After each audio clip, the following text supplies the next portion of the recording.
जय श्री कृष्णा दोस्तों। आज की इस वीडियो में हम लोग जानेंगे कि वह कौन सा ऐसा काल है या वह कौन सी ऐसा समय है, कौन सी अवस्था है जिसमें मनुष्य को सुख दुख, ईर्ष्या, द्वेष, प्रेम, घृणा इत्यादि नहीं होते हैं। क्या कोई ऐसी अवस्था भी होती है? तो इसको जानने के लिए वीडियो के एंड तक बने रहिएगा। हम लोग प्रारंभ करने जा रहे हैं अष्टावक्र गीता के 9वें प्रसंग का चौथा सूत्र, जिसमें ऋषि अष्टावक्र जी बताएंगे कि वह कौन सा ऐसा समय होता है जिसमें मनुष्य को द्वंद्व नहीं होते हैं। द्वंद्व यानी सुख दुख, ईर्ष्या, द्वेष, प्रेम, घृणा इत्यादि। तो चलिए प्रारंभ करते हैं। चौथा सूत्र है कोसौ कालो वयः किम वा द्वंद्वानि नो निर्णाम तान्युपेक्षा यथा प्राप्त वर्ति सिद्धिम वाप्नुयात। अर्थात वह कौन सा काल है या वह कौन सी ऐसी अवस्था है जिसमें मनुष्य को द्वंद्व न हो, उनकी उपेक्षा कर यथा प्राप्य वस्तुओं में संतोष करने वाला मनुष्य सिद्धि को प्राप्त होता है। इसमें ऋषि अष्टावक्र जी कहते हैं कि सुख दुख, जीवन मरण, लाभ हानि, जड़ चेतन आदि अनेक प्रकार के द्वंद्व सृष्टि में दिखाई देते हैं। यह सृष्टि द्वंद्वात्मक है। यहाँ पर हर जो कोई भी वस्तु आप देखेंगे तो उनके दो पहलू होते हैं। जैसे यदि सुख है तो दुख भी होगा, जीवन है तो मरण होगा, लाभ है तो हानि होगी, दिन है तो रात्रि होगी, जड़ है तो चेतन भी होगा, आदि अनेक प्रकार के द्वंद्व इस सृष्टि में हमें देखने को मिलते हैं। अष्टावक्र जी कहते हैं कि यह सृष्टि द्वंद्व पर ही आधारित है। यह विपरीत ध्रुवों के सहयोग से ही चलती है। ये द्वंद्व किसी भी काल में, चाहे वो भूत हो, भविष्य हो या वर्तमान हो, किसी भी काल में हो, किसी भी अवस्था में हो, कभी भी शांत नहीं हुए हैं। ये तो सदा रहेंगे ही, क्योंकि यह इस सृष्टि का यही गुण ही है कि इसमें द्वंद्व रहेगा ही रहेगा। तो ये तो सदा रहेंगे। ये द्वंद्व एक ही सिक्के के दो पहलुओं की भांति हैं, या तो दोनों रहेंगे या दोनों हट जाएंगे। आप यदि चाहें कि एक को मिटाकर दूसरे को रखें तो ऐसा संभव नहीं है। इन द्वंद्वों का सृष्टि में अस्तित्व नहीं है, बल्कि मनुष्य की वासना, तृष्णा, स्वार्थ आदि के कारण वह सृष्टि का अच्छे बुरे में भेद करता है। वह बुरे को हटाकर अच्छा लाना चाहता है। इसीलिए संघर्ष, अशांति, लोभ, मोह आदि अनेक बुराइयों का आरंभ होता है। इसको समझिए जैसे एक उदाहरण के माध्यम से। जैसे यहाँ पर ये जो संसार है ये द्वंद्वात्मक है, द्वंद्व पर ही आधारित है। ये दुखालय है। यहाँ पर द्वंद्व यानी जोड़ा, द्वंद्व का अर्थ होता है जोड़ा। यहाँ पर जो कुछ भी रहेगा वो जोड़े में रहेगा। जैसे सुख है तो दुख भी रहेगा। लेकिन मनुष्य क्या है कि एक को हटा करके दूसरे को स्थापित करना चाहता है। इसीलिए संघर्ष है, अशांति है, लोभ, मोह आदि अनेक बुराइयों का आरंभ हो जाता है। इसी बात को अष्टावक्र जी यहाँ पर कह रहे हैं कि इस सृष्टि का जो गुण है वो द्वंद्वात्मक है। यहाँ पर दोनों ही चीजें रहेंगी, या तो दोनों रहेंगे या दोनों मिट जाएंगे। तो सुख रहेगा तो दुख भी रहेगा, दिन है तो रात्रि भी होगी, प्रेम है तो घृणा भी होगी, ईर्ष्या भी होगी। तो इस प्रकार से मनुष्य जो है वो केवल अच्छे अच्छे को अपनाना चाहता है, जो बुरी चीजें हैं उसको हटाना चाहता है। तो इसीलिए संघर्ष है, अशांति है, लोभ, मोह आदि अनेक बुराइयों का आरंभ होता है। अच्छा बुरे के कंधों पर ही खड़ा है। आप मनुष्य जो हैं, हम सब, वे केवल अच्छाइयों को ग्रहण करना चाहते हैं कि जैसे हमारे पास सुख ही सुख रहे, दुख आए ही ना। तो ऐसा संभव ही नहीं है, क्योंकि सुख के बाद दुख आएगा। ये चक्र चलता रहता है, और दुख है तो सुख भी आएगा। तो ये जो चक्र है वो चलता रहता है। लेकिन मनुष्य जो है वो सुख ही सुख प्राप्त करना चाहता है, केवल लाभ ही लाभ चाहता है, हानि चाहता ही नहीं है। तो इसीलिए संघर्ष की उत्पत्ति होती है, अशांति होती है, लोभ बढ़ता है, मोह बढ़ता है। ये जो अनेक बुराइयां हैं इनका आरंभ यहीं से होता है, क्योंकि मनुष्य सिर्फ अच्छे अच्छे को ग्रहण करना चाहता है और बुरा जो है उसको दूर भगाना चाहता है। जबकि ऐसा नहीं है। इस सृष्टि में ये दोनों ही चीजें रहेंगी, या तो दोनों ही नहीं रहेंगे या फिर दोनों रहेंगे। तो अच्छा जो है वो बुरे के कंधों पर ही खड़ा है। यदि बुरा ना हो तो अच्छों का भी अस्तित्व मिट जाएगा।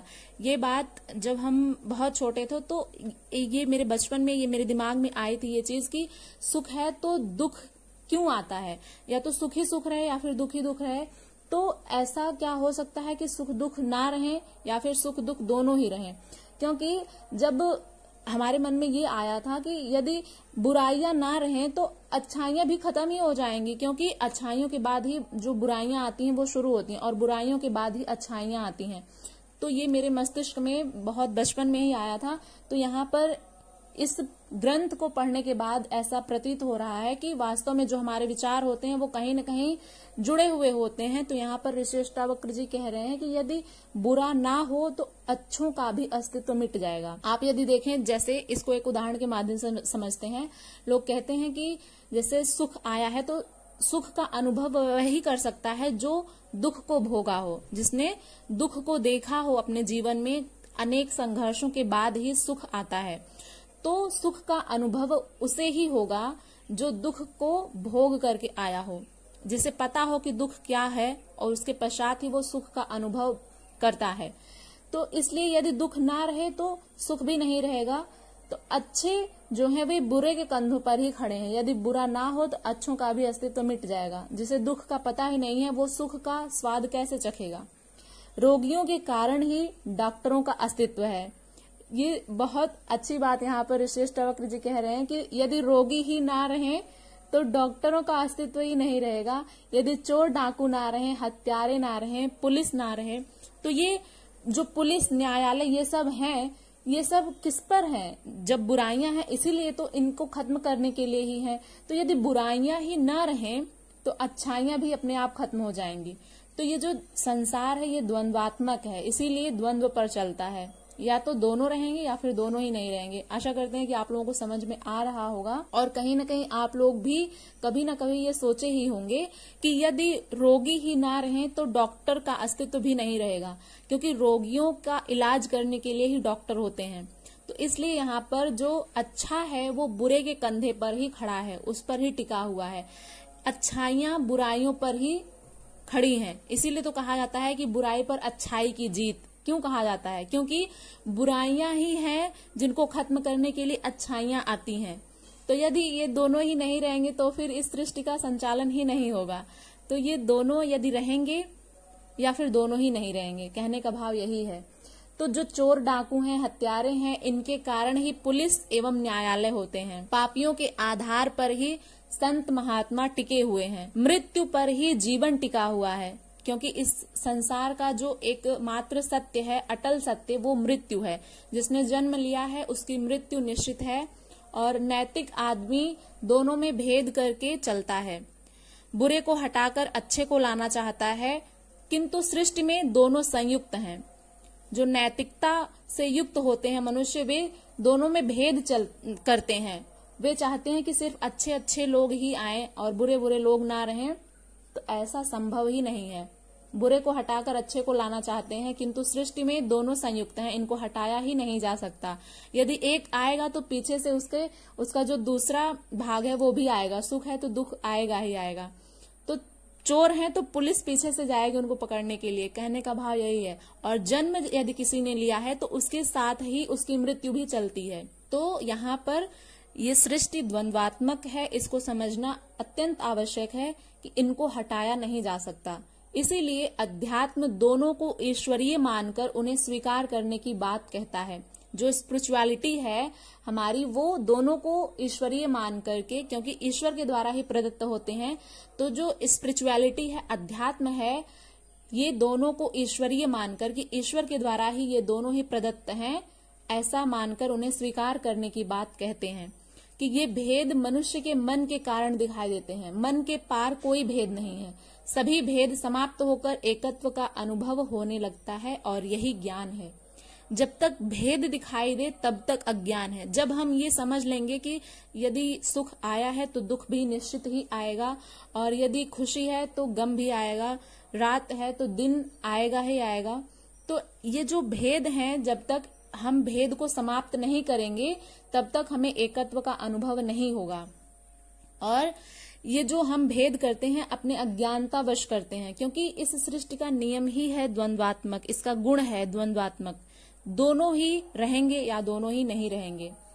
तो जब सभी भेद को समाप्त करके एकत्व का अनुभव होने लगता है तभी ज्ञान की उत्पत्ति होती है, तभी माना जाता है कि कोई व्यक्ति ज्ञानी है। तो जब तक भेद दिखाई दे रहा है तभी तक अज्ञान है। इसीलिए अष्टावक्र जी कहते हैं कि इनकी उपेक्षा कर जो प्राप्त है, वस्तुओं में संतोष करने वाला ही आत्मसिद्धि को प्राप्त होता है, उसी को आत्मज्ञान होता है। दृष्टि में भेद दृष्टि रखने वाले ज्ञान के अधिकारी नहीं हैं।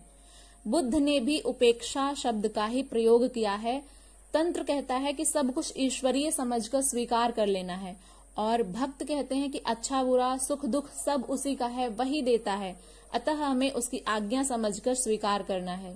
व्याख्याएं अलग अलग हैं, लेकिन अर्थ एक ही है कि द्वंद्व को स्वीकार करना ही मुक्ति का मार्ग है। यानी इस सृष्टि में यदि हम लोग जन्म लिए हैं तो इस श्लोक को पढ़ने के बाद हम भी ये प्रण करते हैं, हमें इस बात को जानना चाहिए कि ये जो सृष्टि है ये द्वंद्वात्मक है, और यहाँ पर दोनों चीजें रहेंगी। हमारे कहने से या हमारे सोचने से वो चीजें हटेंगी नहीं। जैसे मनुष्य सोचता है कि सब कुछ अच्छा अच्छा ही हो, बुरा हो ही ना, तो ऐसा संभव ही नहीं है, क्योंकि यदि बुराइयां हैं तभी अच्छाइयां आएंगी। इसीलिए कहा जाता है कि बुराई पर अच्छाई की जीत होती है। क्यों कहा जाता है?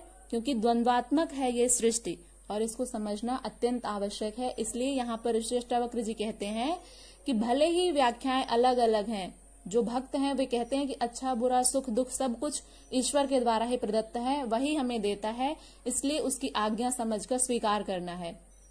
और जो तंत्र है वो कहता है कि सब कुछ ईश्वरीय समझकर उसको स्वीकार कर लेना है। इसलिए अर्थ तो एक ही है, भले ही व्याख्याएं इनकी अलग अलग हैं। इसका अर्थ है कि द्वंद्व को स्वीकार करना है, और यही एकमात्र मुक्ति का मार्ग है। हमारे कहने से, हमारे सोचने से दूसरा जो पहलू है वो हट नहीं जाएगा। इसलिए जो है उसको सहजता से स्वीकार करें और इन उपदेशों को आत्मसात करें। आशा करते हैं कि ये सूत्र आपको अच्छे से समझ में आ गया होगा, और इसके फीडबैक में आप लोग जरूर बताइएगा कि आपने इससे क्या सीखा। मिलते हैं अगली वीडियो के साथ। यदि आप चैनल पर नए हैं तो इसको सब्सक्राइब करके बेल आइकन को प्रेस कर लीजिएगा, और इसे शेयर करिएगा, कमेंट करिएगा। मिलते हैं अगली वीडियो के साथ। तब तक के लिए अपना ध्यान रखिएगा। हरे कृष्णा।